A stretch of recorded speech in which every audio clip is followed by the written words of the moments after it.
Buenos días a los que siguen sumando. Les decía bienvenidos, bienvenidas. Perfecto. Ya vamos a comenzar. Ya son pocos segundos para las 8. Me confirman igual también cuando comience a compartir.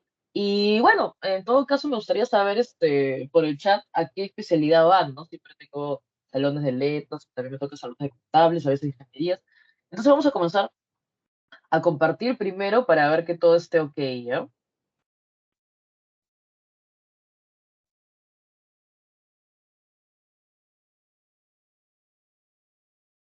Vamos, sí, la pantalla completa. A ver, ya. A ver, ya, me confirman si se está viendo. Sí se puede ver, profesora. Perfecto, listo, gracias, chévere. Ya, vamos a comenzar entonces. Les decía que iniciamos con la introducción al mismo curso, propiamente dicho. Y la pregunta siempre es qué es la historia que busca. Sé que pocas preguntas vienen sobre esto, pero puede aparecer allí eventualmente, sí que siempre es bueno repasar estos conceptos. Lo básico es que la historia es una ciencia, ¿ya? Sí, los historiadores, historiadoras somos científicos, pero científicos sociales, ¿ya? Así que desde ahí ya tienes la primera idea, que vamos a estudiar a la sociedad. ¿Ya? Es la primera palabra clave, podemos decir, la ciencia social. O sea, estudia a la sociedad, ¿ok? La pregunta sería, ¿cuáles son otras palabras claves cuando queremos hablar de la historia? Las otras palabras claves son tiempo y espacio. Es decir, a los historiadores, historiadoras, nos interesa estudiar a la sociedad, pero sociedades humanas, eso sí, no sociedades alienígenas de ningún otro tipo, sociedades humanas, a lo largo del tiempo y el espacio. Ahí tienen las palabras clave.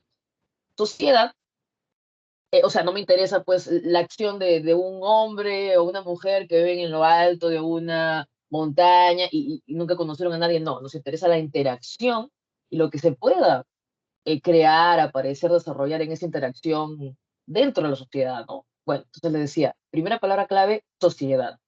Segunda palabra clave, tiempo. Y tercera palabra clave, espacio. Yo no puedo hacer mi análisis histórico si solo tengo a la sociedad, tengo que concentrarme en un tiempo y un espacio determinado. Ejemplo, a ver, temas clásicos. Toma de la Bastilla. Para yo comprender la toma de la Bastilla, primero debo conocer las características de la sociedad francesa, estamos diciendo espacio, ¿de qué siglo? Del siglo XVIII. ¿Ya? Bueno, ya les di, por ejemplo, un dato, ¿no? O sea, la toma de la Bastilla. ¿Qué es la toma de la Bastilla? ¿Qué vendría a ser, por ejemplo, la invasión de Polón? ¿Qué vendría a ser la captura de Atahualpa, etcétera, etcétera? Estamos hablando del objeto de estudio de la historia, los hechos históricos. Cuando yo hablo de un hecho histórico, es un suceso relevante, profe, relevante, o sea, que siempre va a tener importancia. Exacto, vamos a dar cuenta, otra vez, el ejemplo que ponía, la captura de Atahualpa. Yo me concentro en la captura de Atahualpa. Me concentro en entender quién era Atahualpa, cómo era la sociedad andina, el Tahuantinsuyo en este tiempo. También debo entender los otros hombres que venían, en este caso, de una mentalidad, pues, bajo medieval, europea, estoy hablando de los españoles.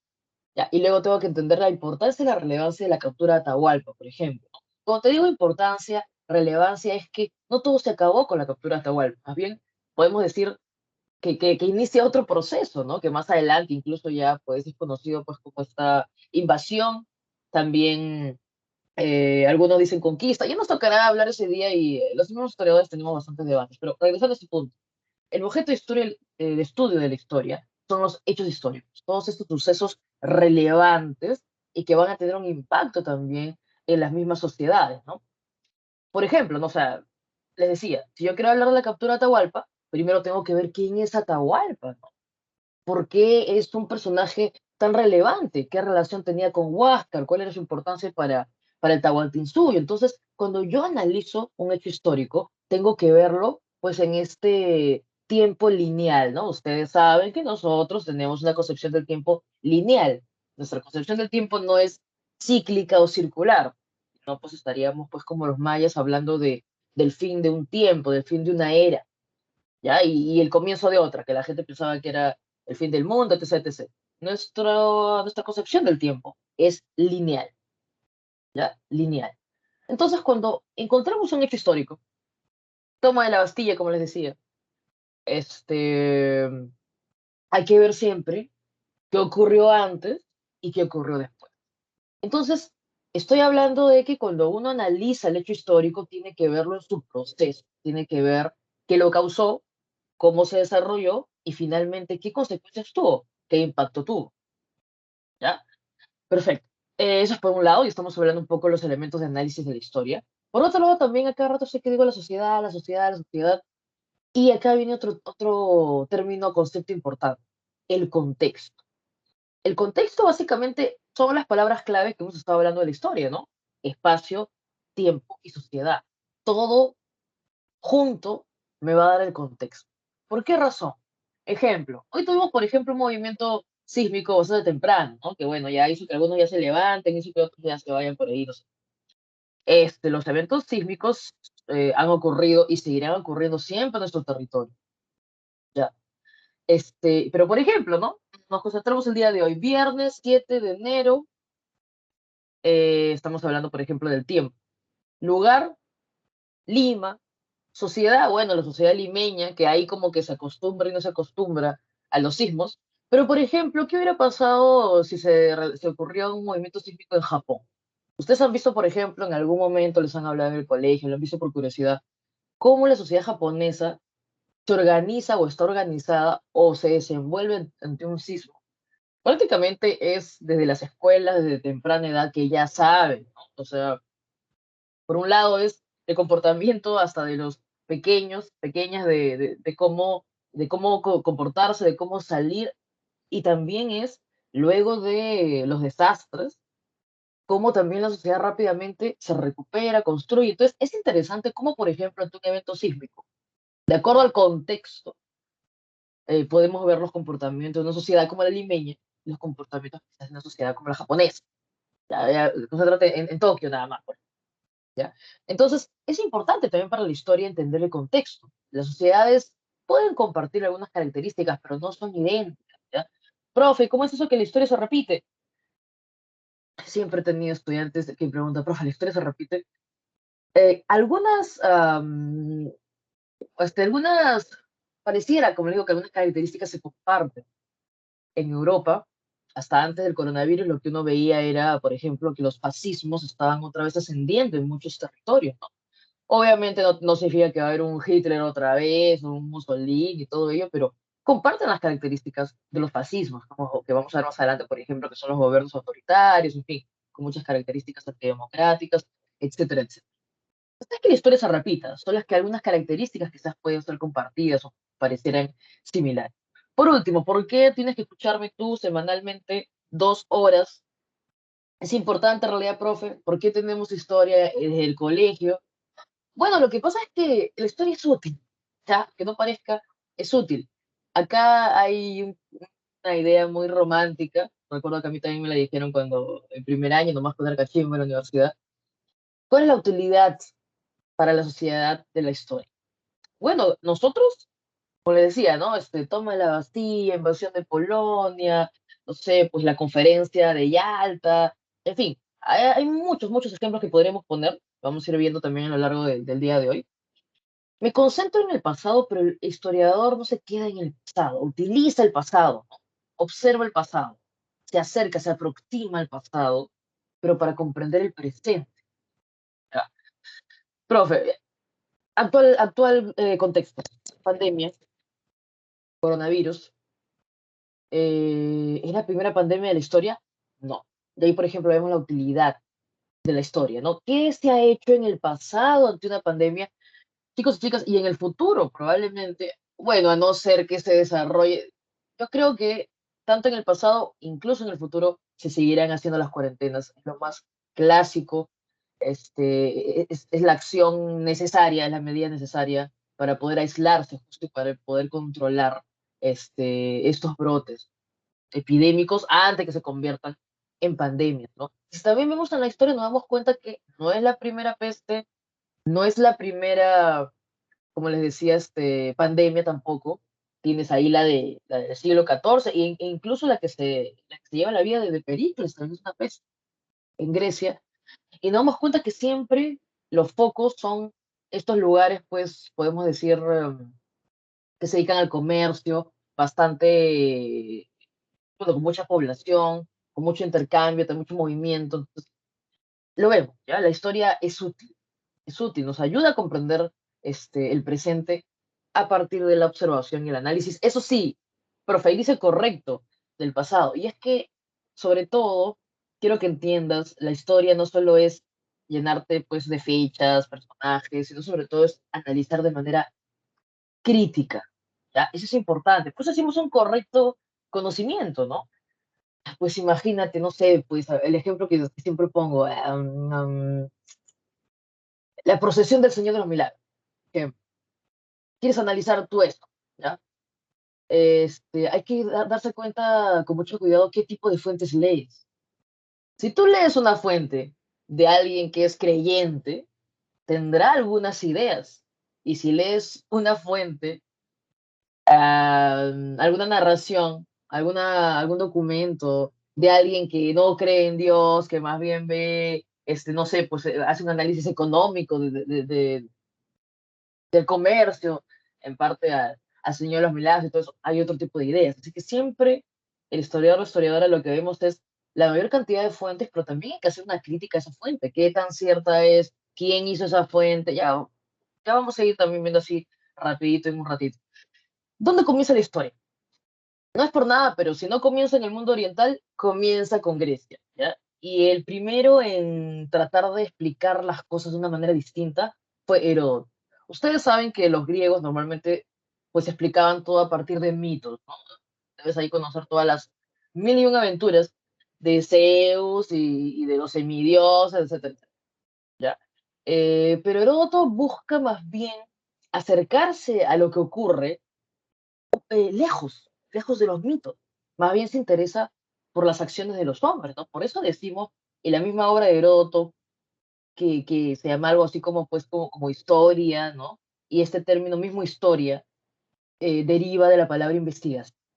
Porque Heródoto se va a interesar en analizar las causas de las guerras médicas. Entonces aquí ya no es que los dioses ayudan, que los dioses pelean, no, no, no, aquí Heródoto se da cuenta pues que los griegos se enfrentaron a los persas porque los persas estaban en plena expansión, que a su vez las mismas polis griegas se estaban desarrollando, había competencia, etcétera, etcétera. Entonces, el primero en investigar, obvio, no fue una investigación, wow, 100% científica, en realidad también había un poquito ahí, también el elemento mítico, literario todavía, pero el primero en interesarse fue Heródoto, el primero en ordenar de forma racional los hechos, la cronología y lo más importante, la geografía también, ¿ya? El segundo, relevante también cuando hablamos de historia, es Tucídides. Tucídides, más bien, por su lado, él analiza las guerras del Peloponeso, ¿no? Los dos analizan justo conflictos bélicos, vamos a decirlo, pero obviamente sociales, económicos, muy relevantes para la Grecia clásica, ¿ya? Entonces, Tucídides, por su lado, más bien, él se centra en buscar una manera objetiva de analizar las fuentes históricas. Bueno, listo. Seguir avanzando. Ya he utilizado el término fuentes hace rato. ¿Qué son las fuentes?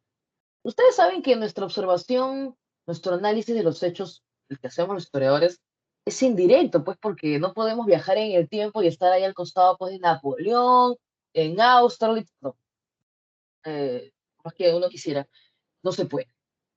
Entonces, ¿qué nos queda a los historiadores para poder acercarnos a los hechos? Las fuentes. ¿Qué son las fuentes? Toda huella, toda evidencia, todo vestigio, ojo, de presencia humana. ¿Por qué cada rato dicen humana, profe? Porque siempre hay que tener cuidado con las fuentes, ¿ya?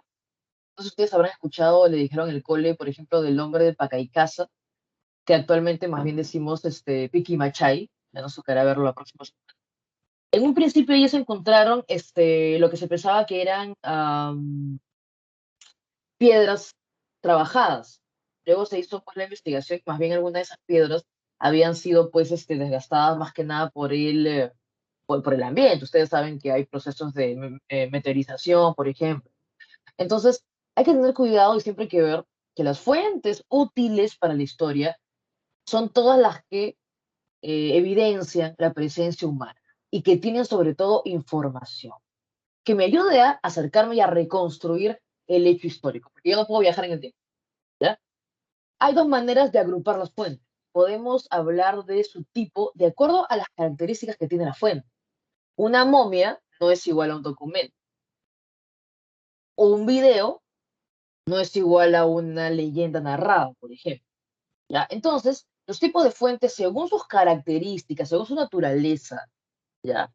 Son cuatro. El primero, fuente escrita, la que más abunda, ¿no? Textos en diferentes soportes, papiro, puede ser textos también en los monumentos, en papel, ya. Todos son las fuentes escritas. Segundo tipo de fuentes, que para ustedes quizás es un poco extraña, eran más comunes en la antigüedad, las fuentes orales. Muy importantes sobre todo para cuando una sociedad no tiene escritura. Las fuentes orales son las fuentes tradicionales, ¿no? Que pasan, por ejemplo, de generación en generación. Son todos estos cuentos, mitos, leyendas que se van pasando, pues, no sé, por cuántos de ustedes, sus abuelos, les contaron alguna leyenda de su pueblo, en fin, no sé, es un poco, les digo, actualmente escasea. Ya era sobre todo muy importantes y muy comunes en las sociedades sin escritura. El tercer tipo de fuentes son las fuentes materiales, ¿ya? Toda evidencia de presencia humana, una herramienta, lo que construyó el ser humano, las momias, ¿ya? Incluso la basura, ¿ya? Los desperdicios, hasta el excremento fosilizado me da mi información, ¿ya?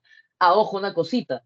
Nosotros los historiadores solo estudiamos 5 años, o sea, a mí me sirve todo lo que te he dicho, pero yo voy a necesitar ayuda de otras ciencias porque a mí sí me enseñan paleografía para poder estudiar las escrituras antiguas de los textos y documentos antiguos, pero yo tendría que estudiar arqueología para poder analizar una momia, por ejemplo, o un ceramio. Entonces, todas estas fuentes ayudan a la historia, pero más adelante también te voy diciendo pues que la historia tiene que ayudarse de otras ciencias para un correcto análisis. El cuarto tipo de fuente que ustedes deben estar muy familiarizados con ellas son las fuentes audiovisuales.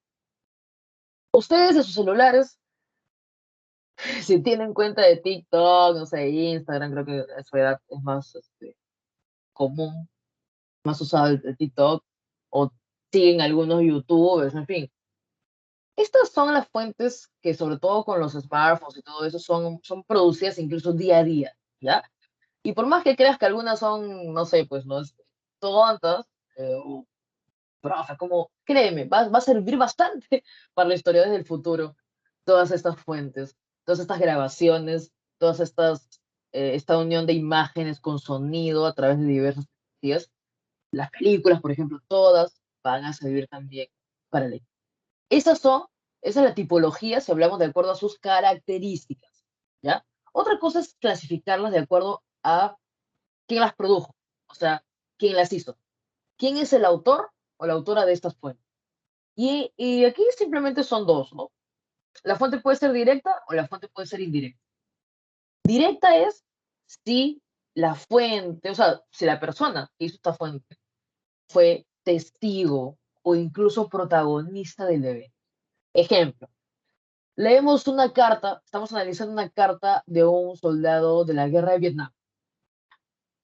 El soldado participó en Vietnam, lo está escribiendo en el campo de batalla y lo leemos luego, no de mucho tiempo. Estamos ante una fuente directa, porque este soldado fue testigo de la guerra de Vietnam.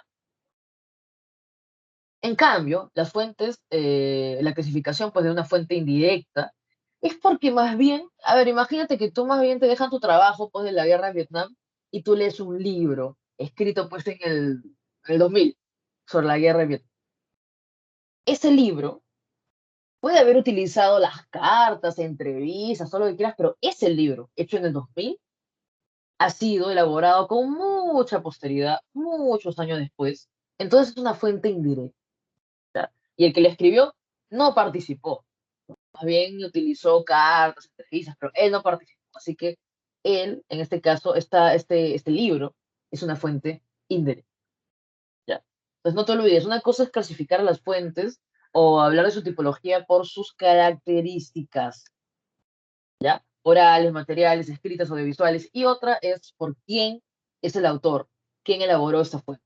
Puede ser una fuente directa, un testigo o protagonista, o una fuente directa. No participó o fue hecha mucho después, ¿no? Con mucha posteridad. Les decía que por más que uno estudie 5 años, a nosotros no nos alcanzan a estudiar, a enseñar todo lo necesario para poder pues, analizar una momia, para poder analizar a una sociedad tribal, por ejemplo. Entonces, la historia te ayuda, por eso decimos que son ciencias auxiliares que ayudan a la historia para un correcto análisis de las fuentes. Entonces, tenemos a las hermanitas de siempre, si tú vas a la Facultad de Ciencias Sociales en San Marcos, ahí está arqueología, antropología, historia, sociología. Geografía también pertenece, pero está un poquito más lejos. Pero también pertenece. ¿Ya? La arqueología, ¿qué estudia? Las fuentes, por ejemplo, materiales. Todos los restos materiales que dejó el ser humano, la arqueología se encarga. Ahí tienes, por ejemplo, una fotografía de Howard Carter analizando a Tutankamón. Sabes que esta momia, el sarcófago de Tutankamón, fue muy importante porque estaba prácticamente intacto, a diferencia de otros saqueados. La antropología también ayuda a la historia. En un rato vamos a hablar de los homínidos. O la próxima semana nos toca hablar, por ejemplo, del poblamiento americano. Tú dirás, profe, poblamiento americano, ¿y cómo se sabe que vinieron por allí? ¿Y por qué hay una teoría oceánica? Ya. Lo que pasa es que los antropólogos lo que analizan es a las sociedades. Y, por ejemplo, bueno, obviamente estoy hablando a las sociedades, por ejemplo, tribales, ¿no? O sea, a las tribus. Son sociedades que están alejadas, en este caso, de la clásica ciudad, civilización, etcétera, etcétera, se suele decir. ¿Y para qué sirve esto? ¿Por qué, por ejemplo, hablamos de una teoría oceánica, teoría australiana? Lo que pasa es que la antropología ha encontrado que, por ejemplo, hay vocablos del quechua que tienen mucha similitud con palabras que hay en algunas tribus de islas de Oceanía. Entonces el antropólogo comienza pues a desarrollar una teoría donde dice, efectivamente, ellos, fíjate, uno está en Sudamérica, otro está en Oceanía, es evidente que han tenido comunicación, han tenido contacto. Entonces cabeza Malinowski con unos nativos de las Islas Trovianas. La antropología también nos ayuda, por ejemplo, cuando hablemos de la hominización.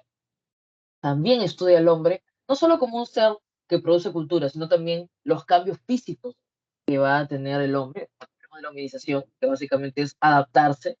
Esos cambios también son estudiados por la antropología física.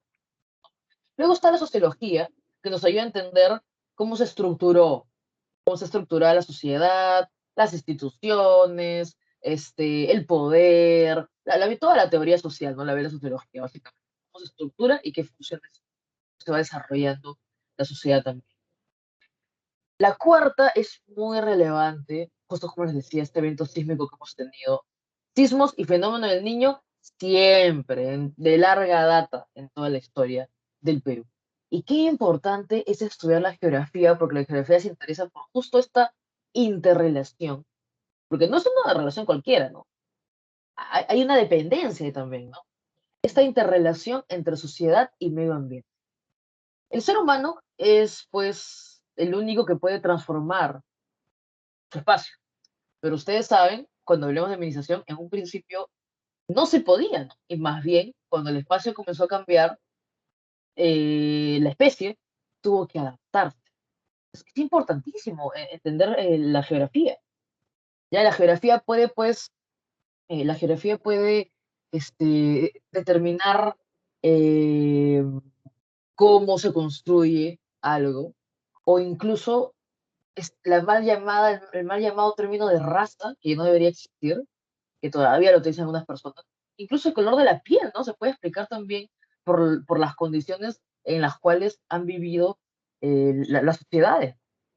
Y finalmente tenemos a la economía, que también es bastante relevante porque permite entender cómo los recursos que tiene un territorio, una sociedad, van a ir transformándose, van a ir también desarrollándose otros procesos de producción. cuando no hay recursos también, y cómo se pueden transformar estos en riqueza. Finalmente, eso es lo que le interesa a la economía. Estas son las ciencias auxiliares, pero también los historiadores utilizamos disciplinas. En este caso, la diferencia sería que la disciplina es mucho más técnica, es mucho más puntual, es para un campo específico. Por ejemplo, ¿se acuerdan que les decía, si yo quiero leer un documento del siglo XVI, del siglo XVII, ¿ya? Ahí voy a ayudarme de la paleografía. Sí, esto que ven aquí es escritura, ¿ya? La paleografía nos ayuda a descifrar la escritura antigua sobre papel, porque te acuerdas que te dije que podía haber textos en papel, papiro, o también puede haber textos incluso en los monumentos. Ahí ya no me ayuda la paleografía, ahí me ayuda más bien la epigrafía, que estudia todas las inscripciones sobre los monumentos. Aquí, por ejemplo, tienes una lápida romana. Por otro lado, el escudo de San Marcos, el escudo de tu futura universidad. ¿Lo han visto?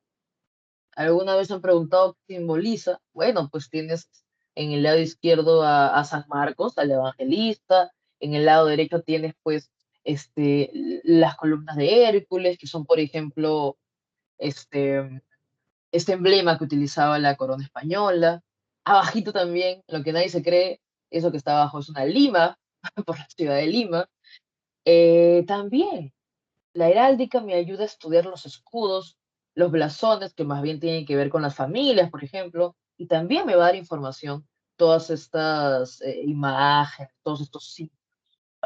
Lo cual también nos lleva a hablar de la numismática. La numismática estudia las monedas y las medallas, porque en las monedas también podemos entender, pues, desde el material que fue hecho y también las inscripciones de las monedas. Puede estar también, por ejemplo, ¿no? Acá vemos un real de 8 pesos de Carlos IV. También hay otras monedas eh, más antiguas que son la primera evidencia de comercio, por ejemplo. Entonces, también me sirve, me ayuda la numismática a estudiar las monedas y las medallas. Por último, tenemos a otras dos disciplinas bastante importantes y relevantes. No sé si ustedes, chicas, chicos, pues son quizás fan, han visto, consumen todas estas obras literarias, por ejemplo, basadas en el mundo medieval, ¿ya? O hasta videojuegos, ¿no? Estoy bastante enganchada pues a esta adaptación de, bueno, un libro que luego lo convirtieron en videojuego, que actualmente está la serie en Netflix, que es The Witcher, pero también El Señor de los Anillos, el mismo Juego de Tronos. Se habrán dado cuenta que estos mundos fantásticos, que están basados en el mundo medieval, se habrán dado cuenta que qué importante es la genealogía. O sea, Aragorn, hijo de Arathorn, entonces es importante. O sea, tú ahora te presentas y dices, ya, yo soy María Garanda, en fin, o sea, mi apellido, en todo caso, en la antigüedad, ya podrías tú relacionar de qué familia soy, ¿no? Pero qué importante en estos mundos, como le digo, están basados en el mundo medieval, en esta literatura fantástica. Qué importante es hijo de quién eres, abuelo de quién eres. Y es que en un momento fue bastante relevante ya. Y la genealogía estudia, pues, los linajes familiares. Todos tenemos un árbol genealógico, sí, yo sé que la genealogía en un principio estuvo más interesado en los linajes, o sea, en las familias de los reyes, ¿no? Pero también actualmente, pues, acá en el Perú tenemos un instituto genealógico, también puedes tú investigar sobre tu familia, sobre tus orígenes. Y finalmente tenemos a la diplomática, que estudia los documentos oficiales, o sea, se refiere a documentos vinculados con el gobierno, ¿no? Firmados por el rey, puede ser también un tratado de paz, como ves aquí, todo documento oficial, ¿no? Con su sello del rey, con su sello de la Real Audiencia, ya todo este documento ya es oficial por estar vinculado con el gobierno, o tiene la validez de un representante del gobierno, y eso lo estudia la diplomacia. ¿Ya? Acá la última parte, antes de entrar a la administración, les dije que la historia, pues, bueno, nosotros estudiamos y lo vemos todo de manera lineal, ¿ya? Pero no podríamos hablar desde el primer homínido hasta el coronavirus si no nos organizáramos. O sea, es por un fin didáctico. La historia es una sola, como les digo, una línea, nuestra concepción lineal del tiempo, pero por un tema didáctico, de poder estudiarlo mejor, ¿ya? Es que eh, Cristófanos Keller, conocido como Celarius, va a crear en el siglo XVII una periodificación de la historia. Profe, yo he visto otras periodificaciones, sí, pues esta es la clásica que seguimos utilizando. A pesar de todos sus errores, seguimos utilizando esta periodificación. Profe, ¿por qué error? Porque Keller solo periodifica la historia. Para Keller la historia comienza con la escritura. Y todo lo que, donde no hay escritura, sería más bien prehistoria. Que el que se encarga de organizar la prehistoria es más bien Thompson. ¿Ya? Pero Keller se encarga de periodificar la historia, o sea, desde la escritura. Para él, hay acontecimientos tan importantes que marcan el principio y el fin de una era o de una edad. Por eso se dice que el criterio que utiliza Keller es un criterio acontecimental, o sea, elige acontecimientos muy relevantes y marca el inicio y el fin de una era. Ejemplo, invención de la escritura. Comienza la edad antigua. ¿Hasta cuándo? Se van desarrollando las civilizaciones, tenemos a las civilizaciones clásicas como Grecia y Roma, acuérdate que Roma se expande, la corrupción, inestabilidad, los bárbaros allí en los límites, se divide Roma en Occidente y en Oriente, y cuando las invasiones terminan con la crisis de Roma Occidental, la caída de Roma Occidental, ahí se acabaría la Edad Antigua y comienza la Edad Media. Conozco que la Edad Media es una separata bastante fuerte, ¿ah? Es Grecia, Roma y Edad Media. 1000 años, básicamente, duró la Edad Media. Comienza con la caída de Roma Occidental y termina con la caída de Roma Oriental, también conocida como el Imperio Bizantino. Comienza más bien en la Edad Moderna, que va desde la caída del Imperio Bizantino hasta la Revolución Francesa, que comenzaría lo que sigue hasta la actualidad, la Edad Contemporánea.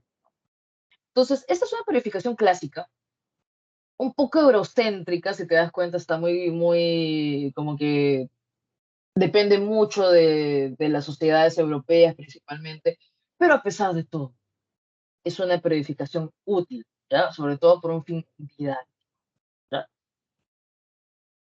Hablemos entonces ahora de nuestro otro gran tema, felizmente vamos muy bien con el tiempo, que es la hominización, ¿ya? No sé si hay alguna pregunta por acá. A ver, ah, Miriam pregunta la iconografía. Ya, lo que pasa, a ver, y le contesta Odette, descripción de las imágenes. Ya, lo que pasa, claro, la iconografía es en general, ¿ya? La heráldica, como les decía, es básicamente los símbolos de los escudos y los blasones, ¿ya? Les decía, los escudos familiares. Ya, ahí se concentra la heráldica, pero la iconografía es la ciencia, la iconografía y la iconología es la ciencia más amplia porque interpreta todo tipo de imágenes en general. Así que lo que te mencionó Odette es correcto, es la descripción, más que la descripción, comienza por una descripción y luego hago un análisis e interpretación de las imágenes en general. La iconografía me ayuda, por ejemplo, para yo analizar un cuadro, ¿ya? En cambio, la heráldica es solo las imágenes que están dentro de los escudos, los blasones, que son esos escudos familiares también, por ejemplo, o de las ciudades, ¿ya? André, supongo, porque sale ahí una... Estimado André, es una buena pregunta. Nosotros aquí en la pre, como puedes haber visto, en tu separata también está, tomamos como punto la caída de Constantinopla. ¿Ya? Y también, estimado André, y no me han puesto a qué especialidad van, ¿ah? Para fastidiarlos un poco. No utilizamos el término descubrimiento de América. Sabes que descubrir América tendríamos que hablar de los vikingos, ¿no? En todo caso. Ya nos tocará también hablar de ese episodio, pero nosotros nos concentramos para hablar de el punto de término de la Edad Media y comienzo de la Edad Moderna sería la caída de Constantinopla, principalmente. Ajá, muy bien, medicina. Con más razón, no me pueden estar diciendo descubrimiento de América, por favor, ¿ya? No, si no estaríamos hablando de los vikingos, ¿ya? Así que ya vamos a hablar en ese episodio ya de Colón y todo ello. Quizás no haya mucho tiempo para entrar en el debate y todo, pero por favor, Andrés, sí, caída de Constantinopla es el punto que utilizamos, ¿ya? Al menos en la pre. Estás formándote con la separata de la pre, las clases de la pre y el examen va a ser de acuerdo a eso. Y no te va a venir siquiera en un examen general la diferencia, ¿no? Si uno u otro no. Ese tipo de preguntas no vienen porque dependen mucho del autor. Para un autor, y está bueno lo que pregunta André, porque para algunos autores, este, sería, ¿no? La llegada bueno, de los europeos a tierras americanas, pero más relevante en este caso sería la caída de Constantinopla, ¿no? Ya vamos a ver por qué, pero quédate con la caída de Constantinopla, este es el punto que utilizamos aquí. ¿Que vas a encontrar en otros libros lo de América? Sí, también lo vas a encontrar, pero aquí en la pre le damos más prioridad a eso, ¿no? Regreso entonces a mi PPT, ya los voy leyendo de ahí de ratito a ratito, y vamos ahora a otro tema bastante relevante. Imagino que estoy compartiendo, ya saben que si no aparece nada, me avisan. Hominización. La hominización, podemos hacer pues un sinónimo, un símil, una analogía, o más bien concentrarnos en la palabra adaptación. El proceso de hominización que se desarrolló durante el Paleolítico, la palabra clave es adaptación. Y si yo les digo adaptación, o si yo te digo, adáptate, para que tú te adaptes, ¿qué es lo que está pasando? O sea, no es que uno simplemente existe y comienza a adaptarse, ¿no? Para que uno se adapte, tiene que haber una condición distinta a la que conocía, ¿no? O sea, lo que quiero que entiendas es que ese proceso de adaptación, que es una adaptación, wow, del cuerpo, es una adaptación de la forma de pensar, es una adaptación de la forma de vivir y de relacionarse. Este proceso evolutivo, adaptativo, comienza justo con el cambio que hay en el paisaje. Yo les decía, o sea, para que tú te adaptes, algo está cambiando. Y en este caso, lo que cambió, lo que comenzó a transformarse fue el espacio, ¿ya? Aquí estás observando en la parte central, también lo tienes en tu separata, esta imagen, lo que te muestra es cómo se fue formando el Valle del Río, ¿ya? Bueno, ustedes también para el examen de San Marcos tienen que saber inglés, ¿no? Riff significa algo así como que grieta, ¿ya? Creo que queda claro ahí la grieta que hay, ¿ya? Pero por si acaso, acá también tengo otra imagen para, sobre todo, ojalá espero que se vea, para que sepan dónde está ubicado. Y ustedes saben también que los continentes se siguen moviendo y hay algunos que mencionan que probablemente de aquí a unos miles de años aparezca otro continente. Bueno, aquí se encuentra el Gran Valle del Rift, en todas las líneas punteaditas. Estamos hablando básicamente, pues, África, ¿ya? Lo que actualmente sería Etiopía, principalmente, alguna partecita de Kenia, Tanzania, el Congo, Zambia, pero principalmente Etiopía. El rift, el término rift significa grieta. ¿Qué pasa acá? Los continentes siguen en movimiento y por eso va a haber una grieta, ¿ya? Una grieta, y regresamos aquí al PPT, que va a comenzar a formar el valle. Cuando se forma un valle, va a aparecer la sabana africana y eso transforma por completo el espacio, porque en un principio había árboles altos, frondosos, mucha vegetación y los simios vivían, como actualmente ustedes pueden ver, a algunos simios también, arriba, ¿no? En la copa, en lo alto de los árboles, ¿no? Ustedes saben que estamos hablando principalmente de los primates. Siguen existiendo primates, orangutanes, gorilas, chimpancés, siguen existiendo, ¿ya? No decimos mono porque no tenemos cola. Si eres Saiyajin quizás, pero no, no tenemos cola, ¿ya? Somos primates, simios. En un principio vivían en lo alto de los árboles.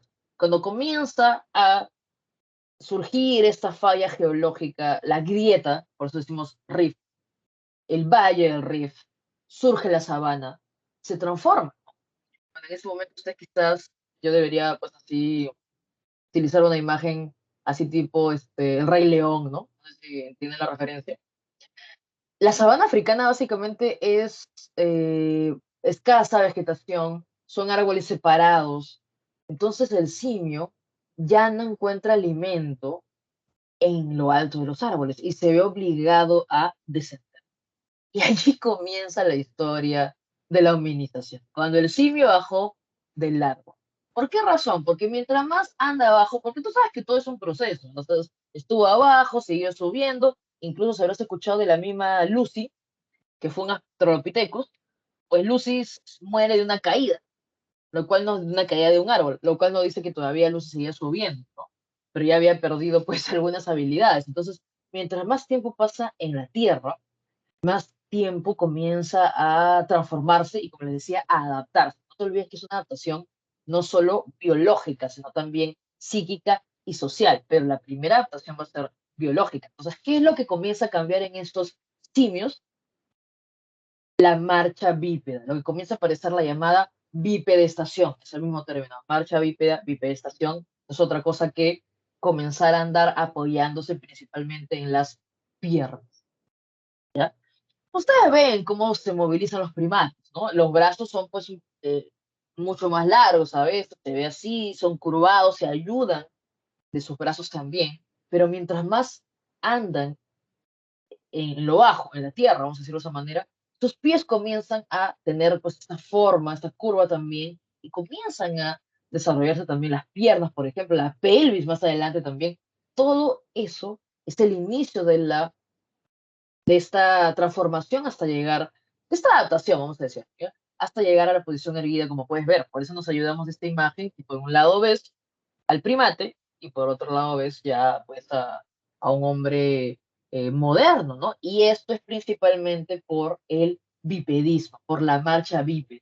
Ya te dije, por la marcha bípeda, la pelvis se estrecha, se rodea de músculos, la planta del pie se arquea, y sabes qué es lo más interesante, mientras cada vez vas a ir más y más y más poniéndose erguido, se van a alargar las piernas, se va a dar esta curvatura de la columna en forma de S, y esto permite que se liberen los brazos y sean utilizados para otra cosa, entonces se van a reducir. Y lo más alucinante es que el cráneo se inserta en la columna, liberando las cuerdas vocales, y por eso es que más adelante aparece el lenguaje articulado, ¿no?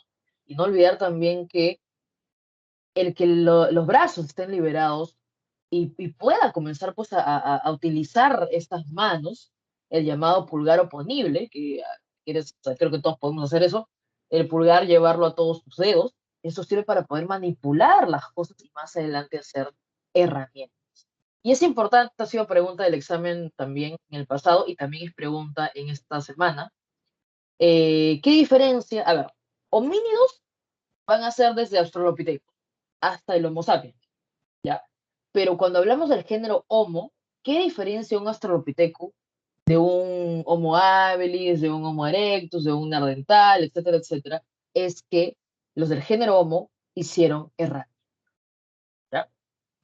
Ojo, los Australopithecus son homínidos, todos son homínidos, ¿ya? Pero, porque todos, ¿qué lo diferencia de un primate? La marcha bípeda.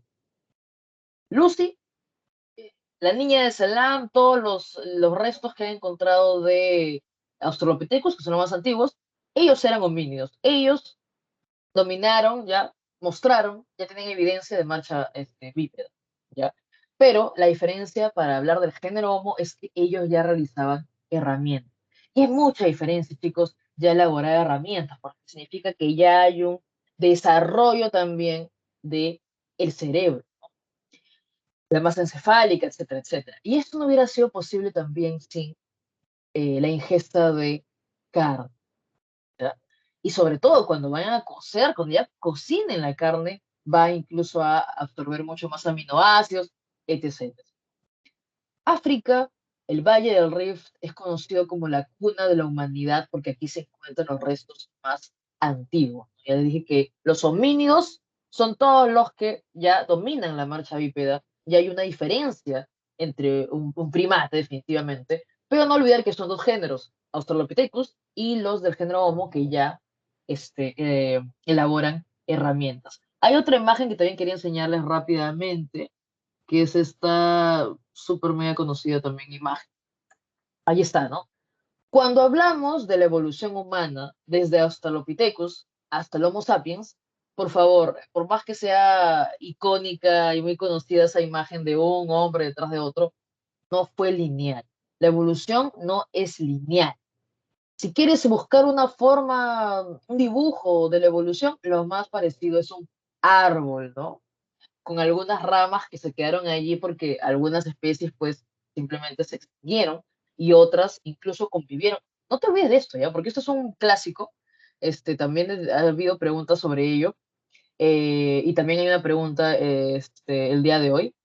Am, no tuvo que extinguirse una especie para que aparezca. Muchas veces las especies convivieron. El Homo erectus convivió en la época del Neandertal y la más conocida convivencia fue la del Neandertal con el Homo sapiens, tanto así que incluso se reprodujeron entre ellos, ¿ya? Y muchos actualmente seguimos teniendo pues ADN de Neandertal. Ya eso lo puedes buscar, lo puedes investigar. Bueno, lo que quiero que entiendas es que no es lineal, es más parecido a un arbusto, la evolución, y también tener en cuenta que no tenía que extinguirse una especie, no tenía que extinguirse una especie para que pueda aparecer otra, e incluso convivir. Había- Sí, sí, definitivamente, Margaret, dices algo bastante cierto. Depende bastante, el entorno depende bastante. Y les digo, incluso el color mismo de la piel, los rasgos que uno tiene incluso, y también nuestra evolución no se ha detenido, ¿no? Hay algunos que son ahí curiosos sobre el tema, saben que nuestra evolución no ha terminado, ¿no? Más bien ya la gente está alucinando cómo se vería el hombre o la mujer de acá a unos cientos de años por la exposición que tenemos al sol, la exposición que tenemos a la luz, la exposición que tenemos al, al celular, a los devices, a los dispositivos electrónicos, etcétera, etcétera. También pueden googlearlo que por ahí también están bastantes investigaciones sobre el tema. Entonces, no olvidar, por favor, esa transformación, ¿ya? No olvidar también que la evolución es más parecida a un árbol antes que a una línea. No, no fue lineal, para nada, ¿ya? Perfecto. A ver, les decía entonces que mientras Keller periodifica la historia, o sea, desde la aparición de la escritura, más bien el que analiza la prehistoria es Thompson. Thompson va a hacer una periodificación mucho más sencilla. La prehistoria solo se divide en dos grandes momentos, que fue la edad de piedra y la edad de los metales. Para Thompson, su criterio es qué material utilizaron para hacer sus herramientas, ¿no? O qué material dominó el hombre. Y por eso lo divide solo en edad de piedra y edad de los metales. Solo que estas edades a su vez van a estar subdivididas, ¿no? La edad de piedra va a estar dividida en paleolítico, que es más largo, de mayor duración y donde se va desarrollando y adaptando el hombre. O sea, aquí en el paleolítico ocurre la hominización, se desarrolla la hominización. Luego viene el mesolítico, que es la etapa de tránsito, y finalmente el neolítico. En cambio, en el caso pues, de la edad de los metales, tienes pues, el cobre, el bronce y el hierro.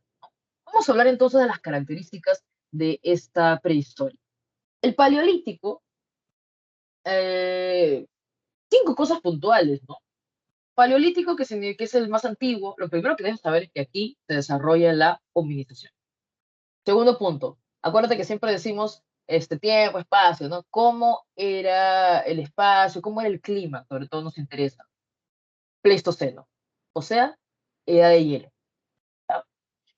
Tercer punto, el hombre todavía está pues aprendiendo básicamente a cómo alimentarse, ¿no? No vas a pensar que ya iba a producir su alimento, no.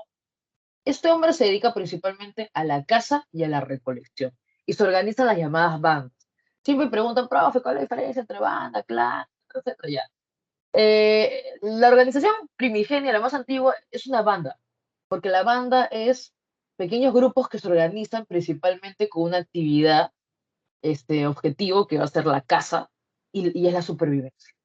¿Ya? Otra cosa, como hay frío, van a ser nómadas. Profe, ¿qué es nomadismo estacional? Es decir, que va a migrar. No migra constantemente, sino más bien cuando, vamos a decir, cuando hay alimento, cuando no está muy agresivo el clima, se va a quedar por algunos meses quizás, pero se está movilizando constantemente. No mal. Cazador-recolector significa que es depredador. Lo que ve, lo toma. Todavía no va a producir. Así que falta mucho para, tiene que experimentar también para poder llegar a ser productivo, producir su alimento. El paleolítico, que es tan largo, a su vez se divide en paleolítico inferior, medio y superior. Siempre va a haber una etapa inicial una etapa de tránsito y la etapa ya de desarrollo. Acá puedes ver algunas imágenes de cómo fueron las primeras herramientas, si te da cuenta. Imagino que un Australopithecus seguro agarró una piedra y lo lanzó, ¿no? Pero luego ya se dan cuenta cómo también golpeando esa piedra, golpeándola con otra superficie, puede desgastarla y puede, pues, por ejemplo, ya utilizarlo como una arma. El primero en desarrollar estas armas fue el Homo habilis, de ahí viene este término de hombre hábil, ¿ya? Y no te olvides que la humanización comienza en África, así que el más antiguo del género Homo, o sea, el Homo habilis, solo habitó África. Acuérdate que está todavía adaptándose. Tiene que llegar a su postura erguida para poder tener una visión panorámica y para poder ya desplazarse a más lugares. ¿Cómo, profe, yo me acuerdo del Paleolítico inferior, del medio y superior? Sencillo, coloca a los Homo en cada uno de estas etapas. El Homo habilis y el Homo erectus van a estar en el Paleolítico inferior, el Neandertal en el Paleolítico medio y el Homo sapiens en el Paleolítico superior. El Homo erectus, que también, pues, les decía, ya va a tener esta postura erguida y va a permitirle poder avanzar a más territorios, por eso los erectos van a llegar al Asia, también a Europa. El erectus también va a lograr utilizar, ¿no? Va a poder utilizar el fuego. Sabes que todo es un ensayo y error. Yo me imagino que muchos van a casar, algunos se murió por ahí. O sea, estos todavía no enterran a sus muertos. Por eso es que les decía que hay una adaptación no solo física, sino también incluso cambia la forma de pensar y de relacionarse. En principio solo era sobrevivir. Es como que va a cazar, ¿no? Y ahí el más lento lo coge, lo ataca el animal, se queda ahí. Yo no voy a ir a recoger al cuerpo, ¿no? Esto parece más adelante. O sea, cómo va cambiando también esta idea de que se entierran los muertos, del arte, eso aparece más adelante. En un principio era la supervivencia. El Erectus entonces comienza a manipular el fuego y wow, el fuego fue pues una tecnología alucinante porque el fuego le daba, le servía pues para, como arma, para seguridad también. Ustedes saben que en nuestro ADN está, por más que no lo creas, está el temor a la oscuridad. Es que también imagínate, ¿no? O sea, se acostaban 12 en la banda y seguro amanecían solo 8, por ahí uno se caía, cosas así. Es un ensayo y error la vida en el Paleolítico. El Homo erectus, entonces, además de la postura erguida, el que le permite ocupar otros territorios como Asia y Europa, también va a manipular el fuego como arma y, sobre todo, le sirve para cocinar, ¿no? Para cocer los alimentos y poder absorber mayor cantidad de aminoácidos. Luego llegamos entonces al neandertal, el Paleolítico. El neandertal, por más que la gente pues no dice, eres un neandertal, y más bien piensan en los neandertales como el hombre cavernícola y troglodita por excelencia, el neandertal, hay que reivindicar el neandertal porque el neandertal es el primero en tener las creencias mágico-religiosas. Les decía, ¿no? En un principio, nadie va a regresar por ahí, o sea, no hay esa idea de quizás una suerte de identidad, ¿no? O sea, o incluso algunos quieren decirle sentimientos.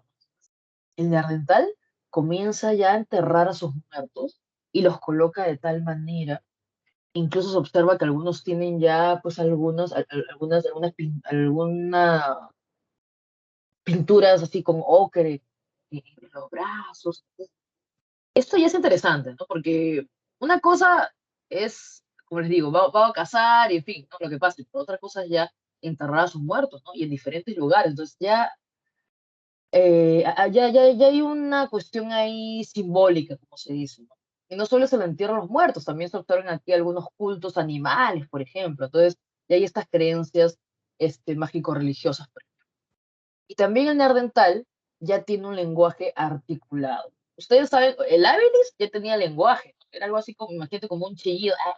Pero acuérdate que el lenguaje articulado, lo importante es que hay un simbolismo, ¿no? O sea, cuando hablamos de lenguaje articulado, significa que además del sonido que ya parece fonético y todo ello, hay un símbolo que es reconocido por todos. Entonces, el que tiene ya este pensamiento simbólico, definitivamente es el hombre neandertal. Y este pensamiento simbólico llevado a la máxima expresión es el del Homo sapiens, del Paleolítico.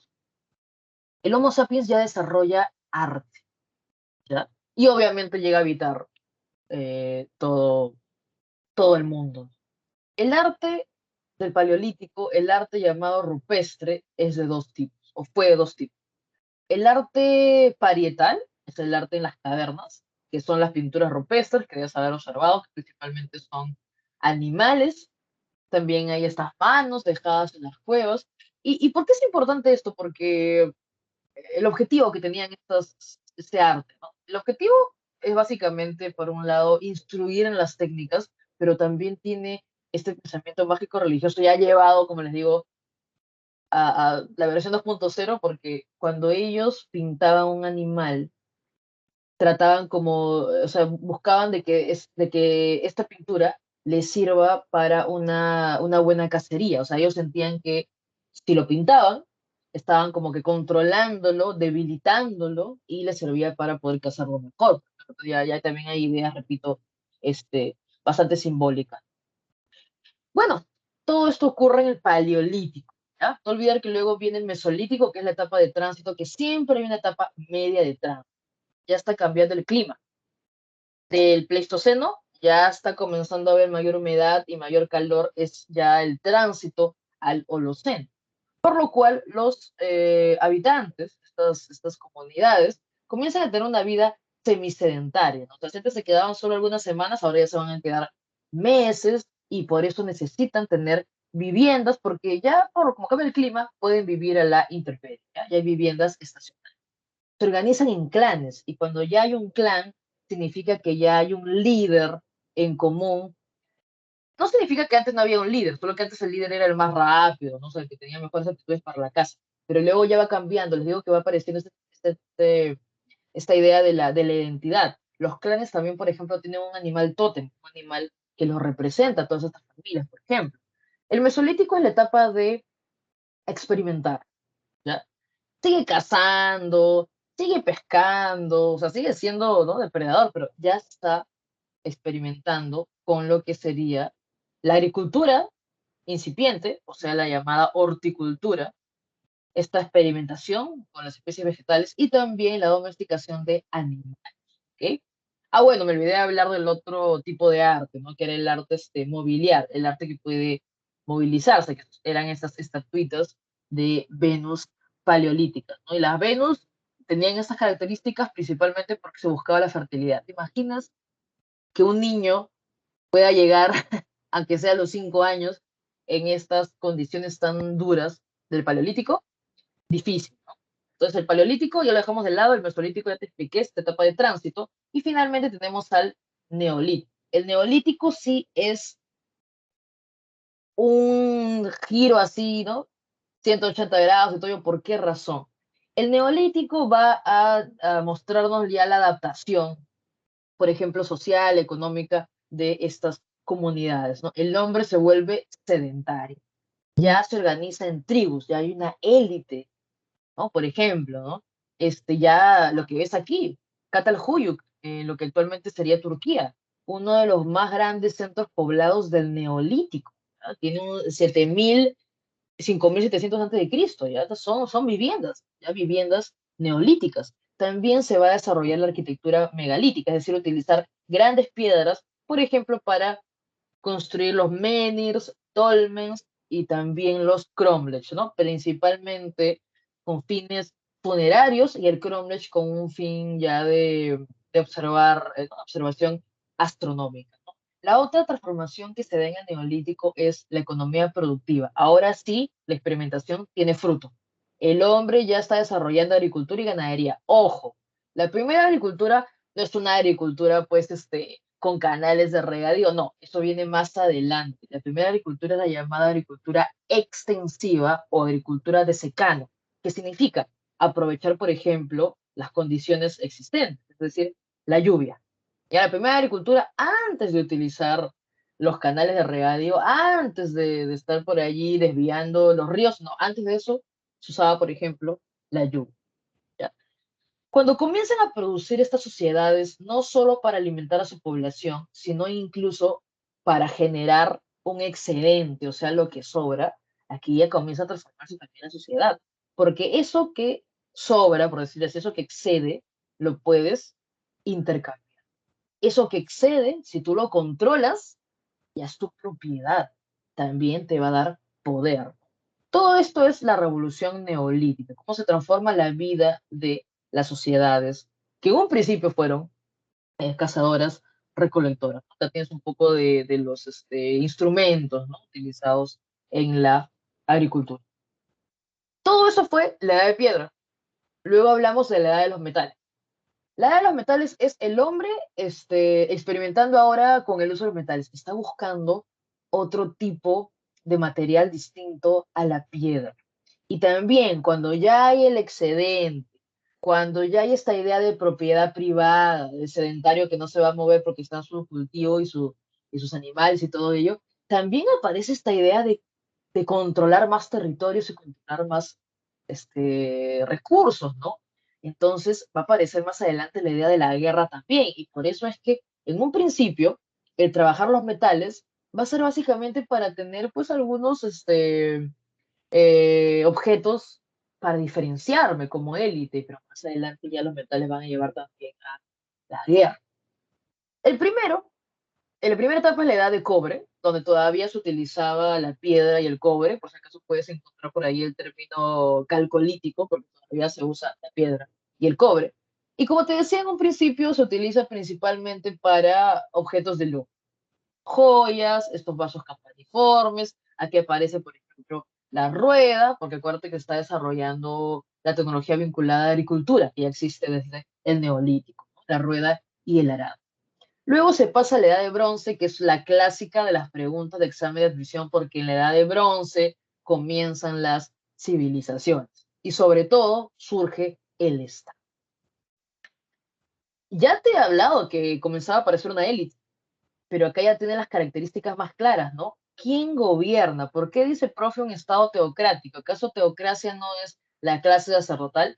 Sí, pero hay que sacudirse un poco, no lo veas con ojos del 2022, ¿ya?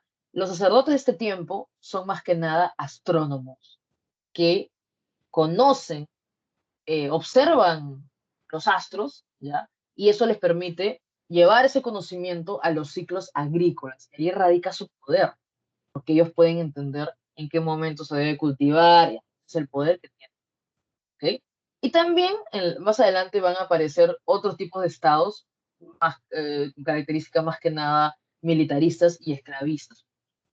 En la Edad de Bronce también se desarrolla la revolución urbana, porque como ya el hombre es sedentario desde el Neolítico, se van multiplicando cada vez más las ciudades. Y no solo es una ciudad, ahí está el gobernante, ahí está el excedente, se vuelve un centro administrativo. La Edad de Bronce también es una clásica de las preguntas, porque aquí aparece la escritura más antigua en la región de Sumer, la escritura cuneiforme, y la segunda más antigua en Egipto, los jeroglíficos, ¿ya? Por si acaso, aquí recién están desarrollándose las primeras sociedades esclavistas, ¿ya? Más bien si te preguntan por cuándo se consolidan ya y se expanden, sobre todo los imperios esclavistas, recién es en la edad de hierro. El hombre ha estado experimentando y ya consiguió un material resistente para hacer armas, y esa es la edad de hierro, y con las armas obviamente viene toda la tecnología bélica, carros de guerra, se va desarrollando la fuerza militar. Si te preguntan quién es el primer pueblo en trabajar, pues el hierro, son los hititas. Pero si la pregunta va más que nada a los que inician esto en Europa, solo en Europa Occidental, la respuesta serían los celtas, ¿no? La edad de hierro aparece otro tipo de escritura, escritura fonética, por ejemplo, los fenicios. Se va también desarrollando ese trueque de un principio, aquí ya tiene una moneda, ¿no? Aquí se desarrolla la economía monetaria y se desarrolla también la fuerza militar, por eso se expanden los imperios esclavistas, ¿ya?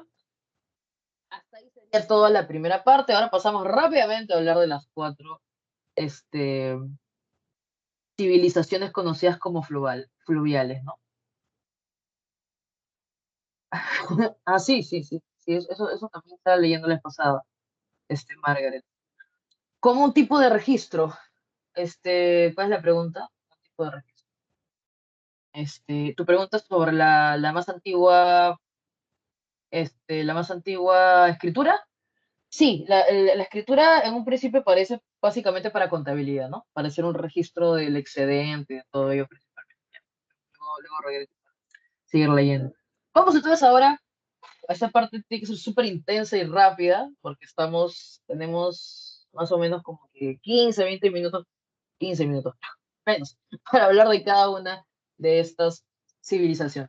Comencemos por la más antigua, ¿no? Yo sé que la más famosa es Egipto, y quizás la razón por la cual no conocemos mucho sobre Mesopotamia sea porque actualmente se encontraría bueno, actualmente se encuentra en lo que es Irak y Siria, ¿no? Y la guerra ha, pues, lamentablemente afectado bastante de las evidencias arqueológicas. Y también el imperialismo se ha llevado algunas cosas de estas civilizaciones. Recuerdo un examen de admisión de años atrás, donde hablaban de las llamadas civilizaciones fluviales. Bueno, Mesopotamia, Egipto, China e India son también conocidas como las civilizaciones fluviales, es decir, de ríos, porque básicamente su existencia se debió a esta extensión de los ríos. En el caso de Mesopotamia, lo primero que debes saber es que no es una cultura, no decimos la cultura mesopotámica, no, Mesopotamia es una región, podemos decir las civilizaciones de la región de Mesopotamia. Mesopotamia es la región, ¿ya? Pues allí, como puedes ver, esta región que se forma es un valle entre los ríos Tigris y Éufrates. Por eso Mesopotamia, Mesopotamos, entre ríos. Sí, eso también. Los griegos le pusieron también. Eso no.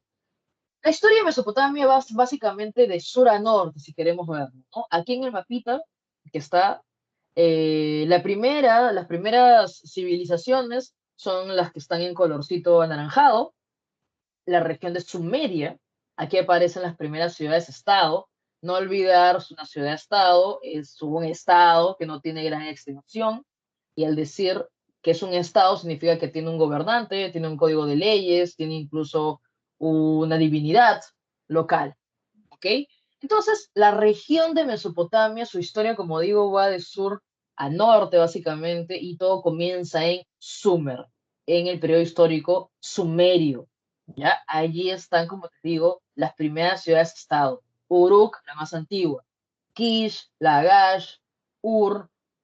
¿Se acuerdan que hemos dicho que acá aparece la rueda, el arado? Acá la escritura también. El gobernante es el Ensi o Patesí, que gobierna estas ciudades-estado. Perfecto. Profe, ¿por qué dice sumerio acadio con un guión? Porque los sumerios son los más antiguos, pero van a ser sometidos por Sargón I, que era acadio. Por eso todo este tiempo, del 3800 al 2150, va a ser conocido como el periodo sumerio acadio. Pero no olvidar que el periodo más antiguo es el sumerio. Sobre todo importante porque aquí aparecen las primeras ciudades-estado. Luego son vencidos por los acadios, por Sargón I, ¿ok?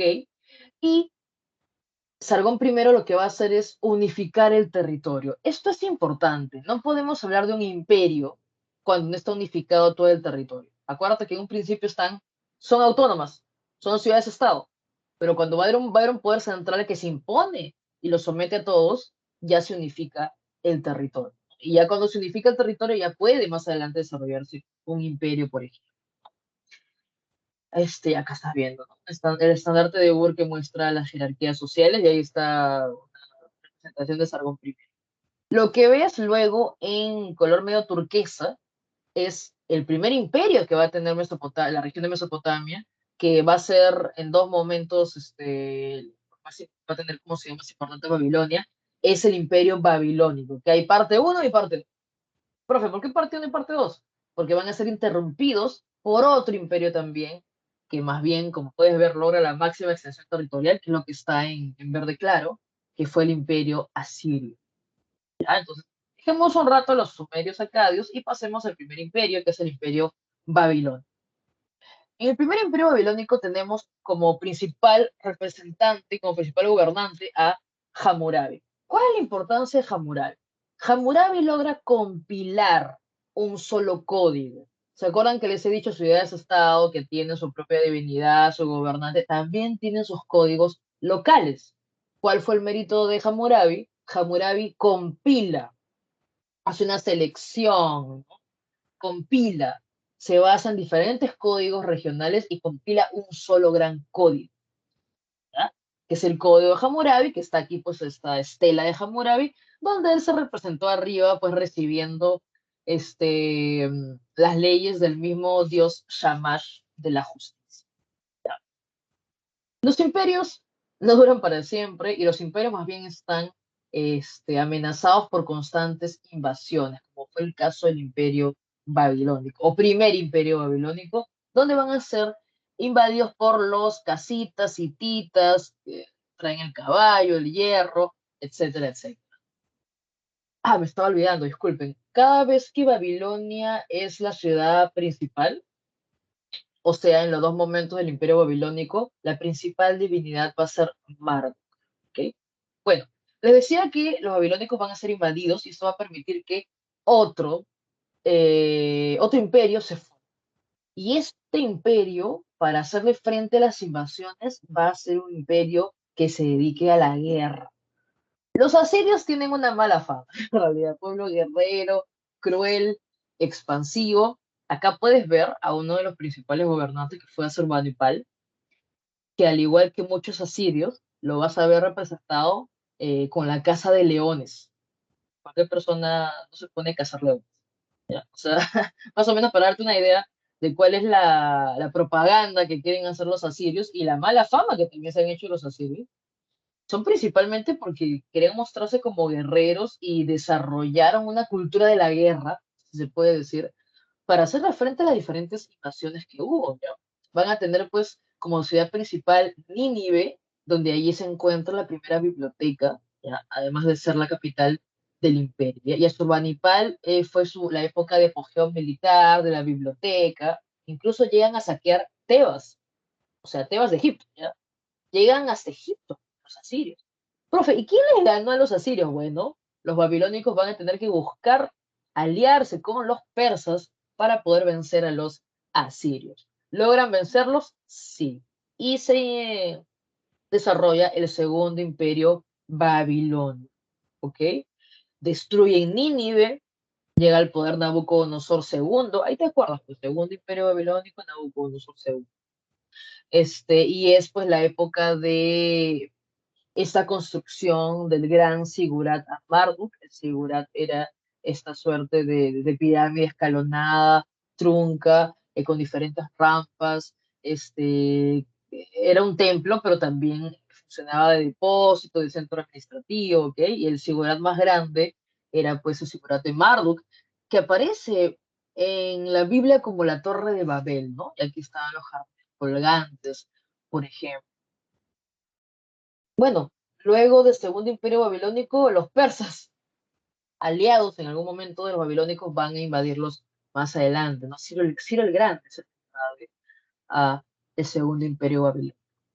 Hablar de Mesopotamia, de la región de Mesopotamia, es hablar de, como les decía, esta élite de astrónomos que conoce los eclipses, sobre todo los babilónicos, el zodiaco. Yo debo admitir que considero una persona que está a favor de la ciencia y todo, pero y que conoce que el zodiaco comienza en la región de Mesopotamia y que el zodiaco sirvió para utilizar, para más o menos decirle a la gente cómo debe comportarse. Si te das cuenta, era una herramienta de manipulación, ¿no? El crear los signos y darle ciertas características. ¿Qué puedo hacer? Creo en el zodiaco. Así que, perdón, me disculpo. Pero acá aparece el zodiaco, ¿ya? También se tiene un calendario lunar, utilizan la numeración sexagesimal. También recuerden que toda esta idea pues, de la astronomía también se lleva al desarrollo de las matemáticas, de la geometría, por ejemplo. Y bueno, creo que más allá tenemos una imagen de cómo lucía, cómo lucía Babilonia. Por ejemplo, ven ahí la puerta de Ishtar, que yo también la tengo detrás, de background, con este color azul así hermoso. Atrás estaba el Sigurat Marduk, los jardines colgantes, etcétera, etcétera. Ya hemos hablado de algunas características culturales de Mesopotamia. No olvidar, por favor, que aquí aparece la escritura más antigua, la escritura cuneiforme, que logró descifrarse cuando se encontró la piedra de Beistún. Se le llama escritura cuneiforme porque se hace en estas tablillas de arcilla con esta suerte de punzón que deja pues unas cuñas, estos gráficos. La arquitectura, ya lo mencioné, los zigurats son los que destacan, utilizan el ladrillo, el adobe y la arcilla. Y sus dioses principales, bueno, tienes a Marduk, que es el principal babilónico, tienes a Shamash, o Shamash, que es el de la justicia, tienes a la diosa Ishtar, de la belleza, y también tienes pues al dios Asur, que es el dios de la guerra, el dios de los asirios. Vayamos ahora a la región de Egipto, la región quizás, esta civilización es súper mega archi conocida, ha sido muy bien, como se dice, muy bien propagandeada a nivel de las momias, la momificación, o sea, la característica principal de los egipcios es este conocimiento que tenían de la medicina, ¿no? Lo interesante de los egipcios es que se han descubierto muchos papiros, como el papiro Evers, que ha demostrado este conocimiento que se tenía en Egipto ya de la medicina. No una medicina pues moderna, porque en Egipto todavía había una creencia, pues, ¿no? Todavía como que la medicina iba de la mano con lo mágico religioso, ¿no? Por ejemplo, hay algunos jeroglíficos donde tú ves dolencias como la polio, por ejemplo, y se ve pues que tienen algunas hierbas, o sea, hay mucho conocimiento también de herbolaria, pero por otro lado también hay como que un canto para los dioses, todo. Es una medicina que va de la mano todavía con lo mágico religioso. Pero estos papiros también nos han demostrado que ya se conocía, por ejemplo, pues ya, la traumatología, ¿no?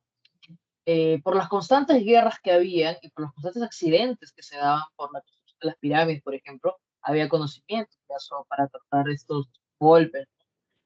También por otro lado la ginecología, ¿no? Hay bastantes, también divinidades y también había este conocimiento para los embarazos, para también controlar los embarazos, pero creo que quizás la técnica más conocida es la de la momificación, que hacía esta suerte de resina que a partir de un vegetal, ¿no? Que permitía y el clima también propio de la región de Egipto, permitía que se mantengan los cuerpos hasta la actualidad, ¿no? Obviamente, previamente, habiendo sido tratados, removidos, los órganos, etcétera, etcétera, ¿no? La región de Egipto, los griegos la llamaron, bueno, Heródoto la llamó el Don del Nilo. Y yo te decía que estas cuatro civilizaciones que vamos a ver el día de hoy, así como comparten sus características de ser politeístas, por ejemplo, o sea, creer en diferentes divinidades, también comparten la característica de ser sociedades fluviales, es decir, que se pudieron desarrollar principalmente con la presencia de ríos. Y Egipto es quizás el mejor ejemplo. ¿Por qué razón Heródoto dice que Egipto es el don del Nilo, es el regalo del Nilo? Porque el Nilo no solo, acá puedes ver su extensión, no solo sirvió como medio de comunicación, como medio de transporte, sino que el ciclo que tiene el río Nilo, en el cual se desborda de junio a octubre, permitía que se desborda el Nilo y una vez se retiren las aguas, regresen a su cauce original, dejaba en el territorio, en la tierra, el llamado limo, que es un sedimento que permitía, de color medio plomizo, que permitía que la tierra sea fértil. ¿Ya? Entonces, es muy interesante cómo puede florecer una civilización gracias a esta inundación del Niño. Acá puedes ver cuáles son los siglos, ¿no? Este, de marzo a junio está retirado, luego y es época de cosecha, obviamente, luego se inunda y una vez más regresa ese momento para cultivar. ¿Qué más? ¿Qué más? No olvidemos esto, hay dos grandes regiones en las que está dividida Egipto. Cuando te hablen del Bajo Egipto, es el norte de Egipto y tú lo vas a reconocer por el delta del Nilo. El delta este accidente geomorfológico en el cual se forma, es una bifurcación del río, ¿ya? En esta forma de la letra delta, ¿no? Al revés. Y esa es la región más fértil, la región del Bajo Egipto, más próspero, pero también con más conflictos porque querían controlar los recursos, obviamente. Y por otro lado, el sur de Egipto es el Alto Egipto, que es más montañoso, las cataratas, y ahí puedes encontrar, por ejemplo, la ciudad de Tebas, los principales templos como Karnak, Luxor, etcétera, etcétera. ¿Ya? Entonces, estos son los dos. Es importante que recuerdes estos dos territorios, que incluso, lo tienes en tu separata, van a poder, hace un rato su compañera preguntaba la iconografía, ¿no? Van a poder representarse de manera simbólica. El Bajo Egipto estaba representado por la corona roja y el Alto Egipto estaba representado por la corona blanca. Y cuando un personaje utilizaba ambas coronas, significaba que era un proceso de unificación. Como lo vamos a ver en Narmer, en la paleta de Narmer, él está utilizando las dos coronas. Bueno, también hay una élite de astrónomos. En este caso, no es un calendario lunar como el caso de Mesopotamia, sino más bien es el calendario solar, muy similar al que utilizamos en la actualidad. La numeración más bien es decimal. También tuvieron desarrollo pues, de las matemáticas, sino cómo podrían haber construido las pirámides, ¿ya? Y no me vengan con aliens, porque a mí también me entretiene mucho esos programas, pero si te das cuenta, lo único que hacen es quitarle pues todo el mérito a un poder central y a una gran manipulación de mano de obra, ¿ya? Bueno, vamos entonces ahora a hablar de los periodos históricos rápidamente de Egipto. Hay uno que no figura aquí ni en la separata, pero es bueno comentártelo, que es el llamado periodo predinástico, es decir, antes de las dinastías, antes de los faraones. En ese momento Egipto era una región pues dominada por las comunidades agrícolas y ojo, había también pequeñas ciudades-estado conocidas como nomos y administradas por los nomarcas, ¿ya? Pero, como te decía, la paleta de Narmer, que es esta que ves aquí, en la parte de arriba, me muestra un personaje con la corona blanca y que luego vence a la gente y toma la corona roja.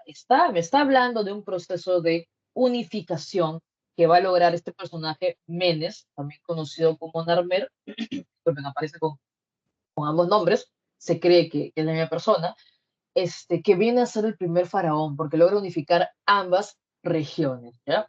¿Cuál va a ser la capital? Tinis. Entonces no te olvides, el periodo, en un principio es el periodo predinástico, pero cuando ya ocurre esta unificación y el comienzo de las dinastías, el primer faraón, que es Menes, también conocido como Narmer, aquí la capital es Tinis, por eso se le llama periodo arcaico o periodo tinita. Una vez unificado, ya podemos pasar a un proceso de desarrollo imperial. El imperio antiguo, que tuvo como capital Memphis, por lo cual también es conocido como periodo menfita, es un periodo en el cual ya Egipto, los faraones, pueden desarrollar una arquitectura así, repito, o sea, tiene que haber un faraón y tiene que haber gran movilización de mano de obra y también concentración, obviamente, de recursos para poder construir esta gran arquitectura monumental. Estamos hablando de las pirámides de la necrópolis del Valle de Giza. También está la Esfinge, por ejemplo.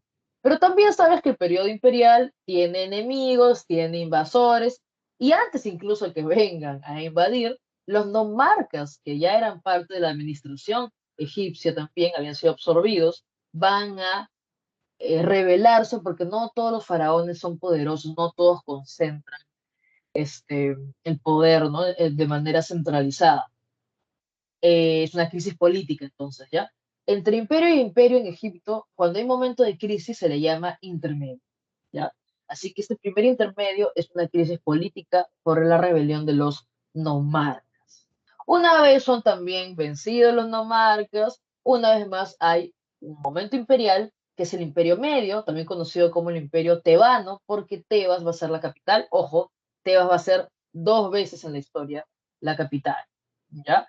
El Imperio Medio Tebano se caracteriza por la reunificación de Egipto, ¿ya? Y por la imposición del culto a Amón. No te olvides que cada vez que escuchas Tebas, Así como Babilonia era Marduk, Tebas es a Amón.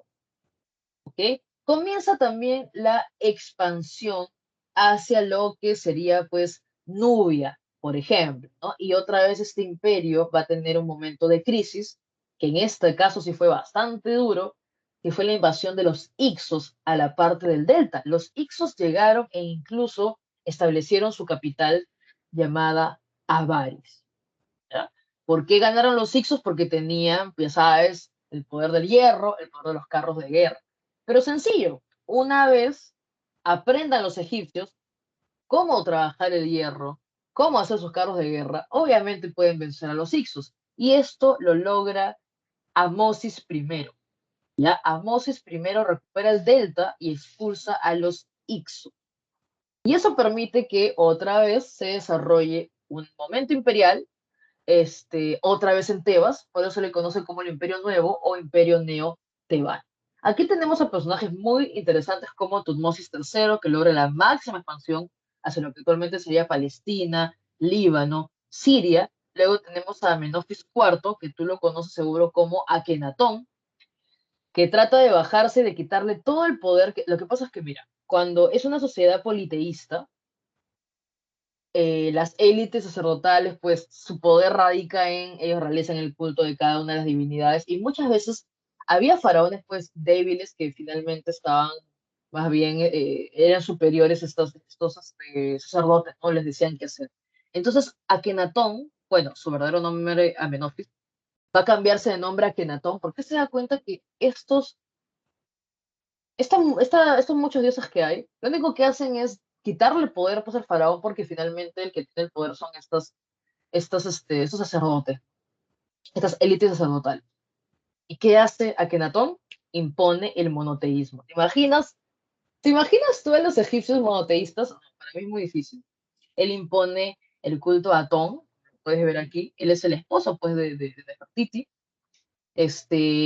Atón era este disco solar, ¿no? Y mira, o sea, no solo impone el monoteísmo, sino que incluso, chao, élite sacerdotal, yo voy a ser el que directamente voy a dedicarme al culto, yo soy el que me comunico con el Dios. Entonces, esto no solo es una reforma religiosa, sino incluso política, porque le está restando poder a los sacerdotes. Ya sabes qué vino después, ¿no? O sea, lo poco que duró el gobierno de Amenofis IV, luego quisieron borrarlo, por eso es muy difícil encontrar quizás representaciones sobre él, pero también lo encuentran, ¿ya? Cuando fallece, ya va muriendo pues toda su familia, finalmente el que queda es Tutankamón. Y Tutankamón, su mismo nombre te lo dice, ¿no? Desaparece Menofis IV, también conocido como Akenatón, y los sacerdotes regresan con fuerza, y Tutankamón más bien significa que el que es fiel a Amón, ¿no? O sea, regresa el culto a Amón, regresa el politeísmo en la época de Tutankamón. Y aquí también tenemos otro personaje interesante que es Ramsés II, y Ramsés II es el que va a tener como se dice, la primera paz, ¿no? Primer tratado de paz, como se dice en la historia, que fue la paz de Kadesh contra los hititas. En realidad, es un tratado de paz un poco extraño, ¿no? Porque más bien es como un entendimiento en el cual le reconoce territorio a los hititas para que no sigan expandiéndose, ¿no? Obviamente Ramsés, su propaganda dijo que él ganó a los hititas, pero si tú ganas, no necesariamente, o sea, si tú ganas, tú pones tus condiciones, ¿no? Y más bien parecía que era más bien como un entendimiento, ¿no? Para que los hititas no sigan expandiéndose. Lamentablemente lo que sigue para Egipto es una etapa ya de decadencia, ¿no? La época tardía o baja es una época en la cual Egipto ya no se desarrolla autónomamente, va a ser conquistado por los asirios, por los persas, los macedónicos, los romanos, etcétera, etcétera. Incluso la misma Cleopatra ya no es de una dinastía netamente egipcia, ¿no? La dinastía tolemaica, que viene con estos generales de Alejandro Magno. Bueno, ya hemos hablado algunas cosas sobre Egipto, politeístas, sobre todo solatristas, en el sentido de que muchas divinidades tienen características animales. También hubo un episodio de heliolatría, o sea, Atón, acuérdate el disco solar, también hay culto solar aquí. La creencia en la vida después de la muerte se evidencia con la momificación.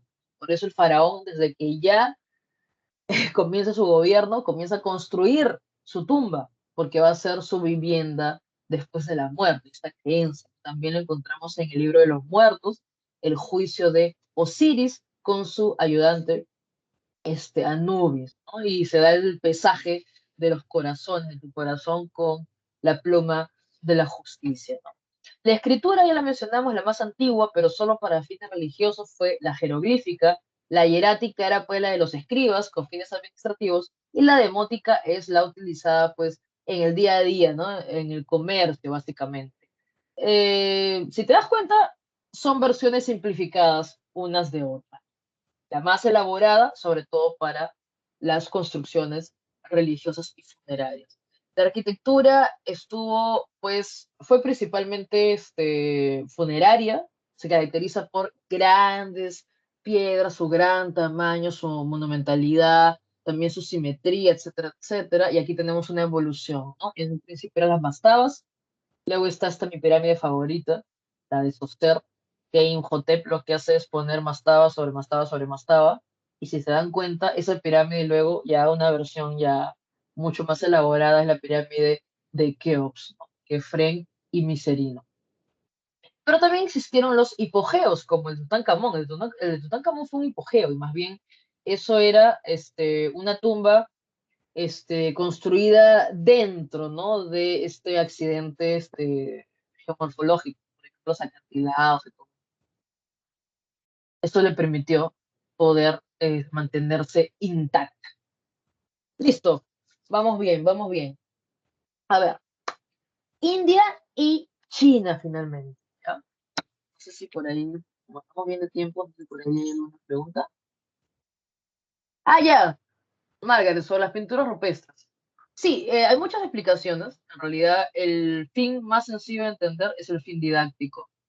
El otro fin, como tú mencionas, básicamente es de representar las actividades a las cuales se dedicaban, que la casa seguía siendo todavía muy importante.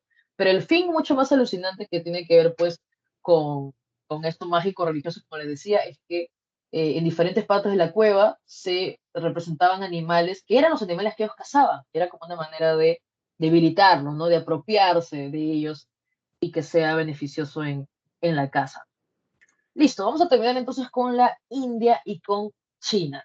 Lo que ustedes deben saber de China e India, que sé que viene un poco menos quizás en el examen, pero son igual de importantes, también son fluviales. Acá puedes ver, por ejemplo, ¿no? Está ahí el valles que ha formado el Indo y el Ganges, también son ríos. Esta es la región de la India. Actualmente también sabemos que al igual que Egipto existe un lugar, un país también de la India.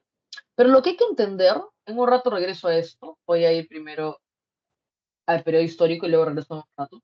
Hay que entender cómo se desarrolló históricamente esta, esta civilización, ¿ya? Y lo que hay que comprender es que hay un momento en el cual, o sea, hay una civilización. O sea, lo que ustedes conocen actualmente sobre la India, más bien es esta cultura que viene con los invasores de la India. Entonces, en un principio lo que tú encuentras es la civilización del Indo, la llamada civilización Harappa por la ciudad Harappa, ¿no? Civilización harapense. Encuentras tú tal planificación, tal construcción, encuentras casas de adobe ordenadas en cuadrícula, es una ciudad amurallada, hay toda una revolución urbana, hay una construcción muy planificada. Mohenjo-Daro es este lugar donde tú encuentras canales, bombas de agua, desagües, alcantarillas, había agua para toda la ciudad, talleres, molinos, hay una civilización. Y esa es la civilización propia de la India, por eso decimos civilización del Indo. Pero ¿qué va a pasar? Invasión indoeuropea. Los que llegan son los llamados arios. Lamentablemente esta pobre civilización va a ser afectada por periodos de sequía y luego también por una invasión. Y estos indoeuropeos llevan su propia cultura. Y más bien a los que eran, los que estaban allí, o sea, los que pertenecían a la civilización del Indo, van a quedar marginados de esta nueva religión, de estas nuevas leyes. ¿De qué estoy hablando? En el periodo védico, ese periodo de las invasiones. Estos invasores van a vencer a los que están en esta región porque tienen el poder de la guerra, ya saben, los carros de guerra, el uso del hierro, y estos van a traer van a traer, pues digo, su propia cultura. Ya tienen su lengua sagrada, que es la lengua sánscrita o el sánscrito, y van a traer también su religión. Su religión es el hinduismo. El hinduismo es actualmente la religión del 80% de habitantes de la India. El hinduismo está explicado en estos libros sagrados que son los Vedas. ¿Ya? ¿Y de qué trata el hinduismo? El hinduismo no es otra cosa que utilizar la religión para organizar la sociedad. El hinduismo te presenta el sistema de castas. Ojo, esto ingresa en el periodo védico y se va a consolidar en el siguiente periodo que es el brahmánico. ¿De qué te habla la sociedad de castas? Profe, ¿y cómo es esto? ¿Qué es una casta? Bueno, una casta es un grupo cerrado al cual tú perteneces de nacimiento. Y no, y nada que yo soy emprendedor y tengo ascenso social. No, no, eso no existe en un sistema de castas cerrado. Tú naces en ese grupo, mueres en ese grupo. Solo puedes relacionarte y hacer lo que a ese grupo le toca. El sistema de castas es un sistema cerrado. Y esto viene en el periodo védico, esto viene con los invasores. Profe, ¿cómo la religión sirve para organizar la sociedad? Sencillo. ¿Qué te dicen? El dios Brahma está en el medio. Todo depende de qué parte del cuerpo de Brahma tu grupo social ha salido para que sepas o sea, cuál es su lugar en la sociedad, por ejemplo. Es un dios, ¿no? Ya te imaginas, los que salen de la boca de Brahma son los brahmanes, son los sacerdotes, los que hablan por Brahma, y ellos van a estar obviamente arriba de la pirámide social. Luego están los chatrias, la nobleza, de los brazos de Brahma. De las piernas de Brahma salen los vaisyas, que es el pueblo, y de los pies de Brahma salen los sudras, que son los siervos y esclavos. ¿Te das cuenta cómo la religión ha servido para explicarte cuál es la pirámide social? Profe, ¿y quiénes son los Dalits o parias? Los que pertenecían a la civilización del Indo, los que encontraron. Estos invasores, para que no haya puesto un mestizaje, simplemente los discriminan, los separan, y ellos son los parias, los impuros. Ellos no salieron de ningún lado de Brahma. Este sistema de castas, esta religión que lo soporta, ¿no? Que lo apoya, que es el hinduismo, ingresa en el periodo védico, pero se consolida en el periodo brahmánico. Ya te imaginas por qué se llama periodo brahmánico. Los brahmanes que están a la cabeza de ese sistema de castas son los que consolidan su poder en este periodo. Entonces, no te olvides, el hinduismo ha ingresado en el periodo védico, se ha consolidado en el periodo brahmánico, y luego aparece, pues, otra religión, ¿no? Que es el budismo, en oposición a este hinduismo. Sabes que actualmente hay más budistas en China, ¿no? ¿Qué pasa? El budismo aparece como una opción. Tienes a Siddhartha Gautama, que te habla de alejarte de las posesiones físicas, de la meditación, de lograr el nirvana, este momento pues ahistórico, ¿no? Como se dice. Pero lamentablemente el budismo solo va a tener un corto tiempo de apogeo, ¿no? Y es en la época que sigue el periodo brahmánico, que es el Imperio Maurya. Los Maurya, con Chandragupta Maurya, son los que logran unificar el territorio, sobre todo, ¿no? Al norte de la India. Luego su nieto Asoka es el que logra la máxima expansión e impone el budismo, y es la época donde se construyen, por ejemplo, como lo que ves aquí, estas estupas, que son estos lugares, pues, construcciones sagradas que tienen, que en algunas estupas principales están los restos de los seguidores de Buda, por ejemplo, que tienen esta forma circular, los cuatro puntos cardinales, pero eso es solo durante la época de los Maurya. Luego termina pues la dinastía Maurya, aparecen los Gupta más bien, que es la época del apogeo comercial, hay más autonomía, el gobierno es descentralizado, y una vez más regresa el hinduismo, y como te decía, es actualmente pues, la religión del 80% de la India, ¿no? Regreso aquí, ya les he explicado un poco. Aportes de la India, el cero. los mismos números. Los números que utilizamos, mucha gente le dice arábicos, pero son de la India. Solo que los árabes los introdujeron a Europa. Por eso es que se conocen como arábicos, pero son índicos. ¿Ya? El ajedrez, el yoga, tienes también ahí lo que hemos hablado, el sánscrito que llega en esta época védica, están también estas dos religiones, que bueno, el budismo sobre todo se ha desarrollado fuera de la India, pero sería lo más importante para hablar sobre la India, ¿ok? Pasemos ahora entonces a hablar de China. La historia de China es bastante larga, pero nosotros solo nos hemos concentrado en los periodos más antiguos, que son los que suelen venir pues en los exámenes, y sobre todo que es donde comienza pues a desarrollarse la misma civilización china. No te olvides, civilización fluvial, como puedes ver allí, en este caso es el río Azul y el río Amarillo, o sea, Juanjo y el Yangtze. Vas a disculpar mi chino, malo. Este, la arquitectura clásica de China son las pagodas, como puedes ver aquí, que son templos principalmente. Y la Gran Muralla China, que no te lo olvides, por favor, se construyó en diferentes momentos de la historia. La Gran Muralla China comienza a construirse en la época de el primer pues, emperador de China, Shi Huangdi, y luego sigue construyéndose pues, durante la Edad Media. Así que en un momento puedes ver, profe, fue construida pues por los mongoles, claro, o sea, pero ojo, en diferentes momentos de la historia, ya no solo durante la época de Shi Huangdi, sino sobre todo durante la Edad Media, es que termina de construir. Eh, ya que está la ubicación, sobre todo para que comprendas que es un gran territorio, como igual lo es en la actualidad, y que esto hizo que diferentes familias, diferentes comunidades se enfrenten entre ellas. ¿Ya? Aportes que tenemos del mundo chino, el papel, la brújula, la porcelana, el trabajo de la seda, la estilografía, la pólvora, el sismoscopio, ¿no? Que era ese sismoscopio bien singular, porque es un jarrón en el medio, que arriba, toda la parte de arriba del jarrón tiene cabecitas de dragón, cada uno con una bolita de metal, y abajo creo que hay sapitos, ¿no? Pero ya, son algo así que me estoy inventando, pero no, sí existe, ¿ya? Y lo que hacía era, comenzaba la vibración y caía por una de las cabezas de estos dragones, caía pues esta bolita de acero y permitía ver en qué trayectoria venía el sismo.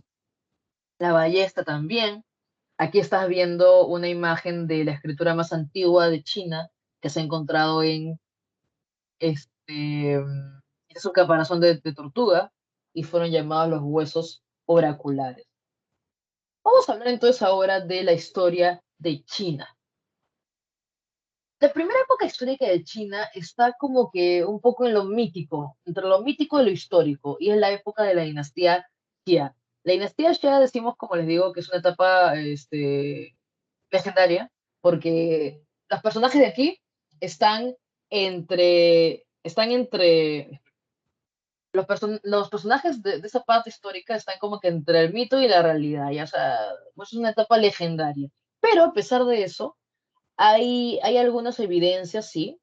Por ejemplo, ¿ya? Este rey Yu el Grande, hay evidencia de que este Yu, por ejemplo, mandó construir toda una serie de diques y canales porque uno de estos ríos también se inundaba, ¿no? Para poder desviar el curso del río.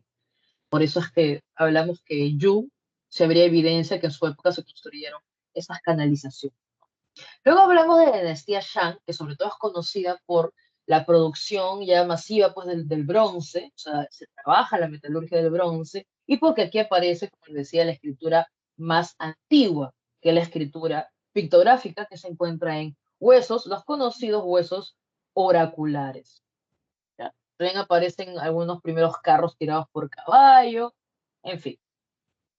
El fin de la dinastía Shang es una época bastante caótica porque, como les decía, cada vez más familias van a comenzar a disputarse el poder. Y esa es la época de la dinastía Zhou, la dinastía conocida como Zhou.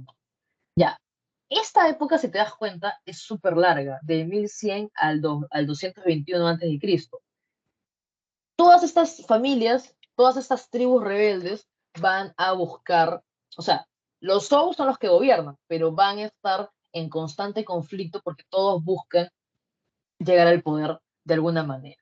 Entonces, la época de la dinastía Zhou o la época de la sociedad Zhou, como se puede decir, es una época bastante complicada, ¿no? Porque hay muchos estados independientes, casi 170 en total, por darles un número que tengo por aquí apuntado, y van a haber muchas luchas y muchos reinos, ¿ya? Por ahí también algunos los mencionan, se conoce como el periodo de los reinos combatientes. Y a pesar de ello, es en esta época de la dinastía Zhou donde aparecen las dos escuelas de pensamiento más importantes de China. El confucianismo de Confucio, ¿no? Que propone más bien apoyar la educación de la gente incluso que trabaja en el gobierno. Hay una suerte como también la idea de la meritocracia, ¿no? Por ejemplo, que así la única manera de cambiar la sociedad, también el cultivo de la moral, por ejemplo. Y por otro lado está el taoísmo, ¿no? Que el Tao más bien explica que todas las cosas tienen su yin, su yang, sus lados opuestos, pero que en el centro lo que permite el equilibrio, ¿no? Es este principio supremo conocido como el Tao. ¿Ya? Luego de esta época de la dinastía Zhou, ¿no? Donde todos están luchando, se va, uno de estos estados va a lograr imponerse a los demás, ¿no? Y es el estado de Qin o la dinastía Qin. Y aquí aparece el primer emperador de China. Ya sabes que para hablar de un imperio tiene que unificarse el territorio, exacto. Eso fue lo que ocurre. ¿Ya? Shi Huangdi es el primer unificador, es el primer emperador de todo China. ¿Ya? Unifica el territorio, confisca las armas de sus enemigos, destruye las murallas que habían levantado algunos de sus enemigos y comienza el poder central. Estandariza los pesos y medidas, la escritura, la moneda, y con él comienza pues la expansión también de China hacia el sur y el norte. Y él, por ejemplo, como les digo, construye 2.000 de los 7.000 kilómetros de la muralla china. En este tiempo, contra los mongoles, más adelante se construye en la Edad Media, pues, contra los hunos, por ejemplo. Lamentablemente tuvo muchos enemigos, hubo muchos atentados contra su vida, por eso él buscaba la inmortalidad, por ejemplo, y pues lamentablemente su heredero va también a suicidarse. Hay mucha crisis luego de el gobierno de Shi Huangdi, ¿no? Como lo que de la dinastía Qin. Luego vendría entonces la dinastía Han, que es quizás la más conocida porque va a expandir el comercio en la ruta de la seda. Cuando te hablan de la ruta de la seda es China, India, Persia, hasta Grecia y Roma. Es una manera de que China ya se lleva a conocer la cultura china, los productos también de China hacia lo que sería el mundo occidental, ¿no? Las especias, la tela, la seda, principalmente. Luego ya aparecen otros, ¿no? Pero como les digo, nos concentramos principalmente en estos periodos históricos, los más antiguos. ¿No? Tienes a Shiguantí, el primer emperador, luego tienes también a los guerreros de Terracota, que son estos guerreros de tamaño natural que están como que flanqueando su, su mausoleo, su tumba, y que es súper alucinante porque cada uno, o sea, son más de 8, son 8.000, disculpen, pero ninguno se repite, ninguno tiene el mismo rostro, ¿no? Trató de demostrar que él había podido expandirse y toda la diversidad de China quiso demostrarlo de esta manera. Y también súper, ¿no? Eso es todo, entonces acá tenemos la línea de tiempo de lo que hemos estado hablando el día de hoy. Sí que ha sido un poco rápido, pero espero que haya quedado claro. La edad de piedra, la edad de los metales,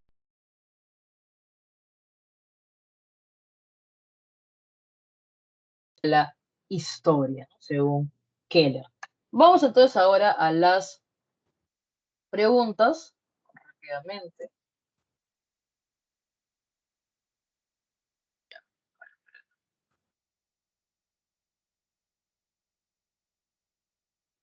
Vamos a las preguntas.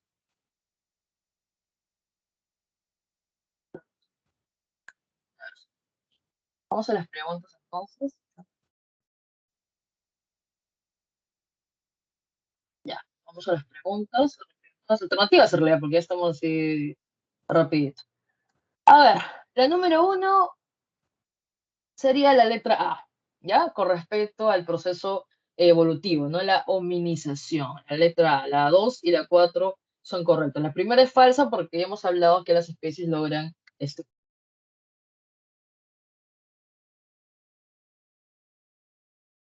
2 sería la letra B, ¿ok? Entonces la letra B tiene que ver, por favor, recuerden este término, es un poco fastidioso, pero recuerden, ¿no? Agricultura extensiva significa que utiliza principalmente. Por ejemplo, la lluvia, todavía no se desarrollan los canales de regadío y eso ya. Ya. La 3 sería la letra D. La 3 sería la letra D, ¿ya? La D. Mesopotamia, por favor, no olvidar que es una región, no olvidar también el conocimiento astronómico principalmente. La 4, la 4 sería la letra B.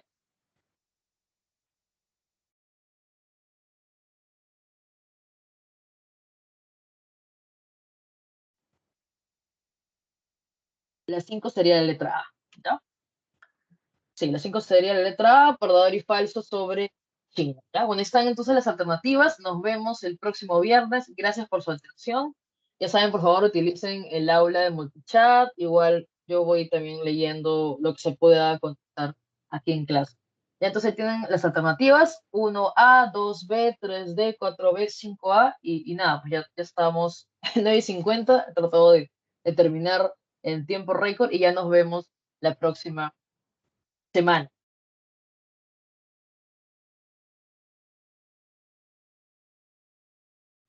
Un gusto verlos. Chao, chao, nos vemos hasta la próxima. Chao, Profesora Juicy, muchas gracias. chao, cuídense también.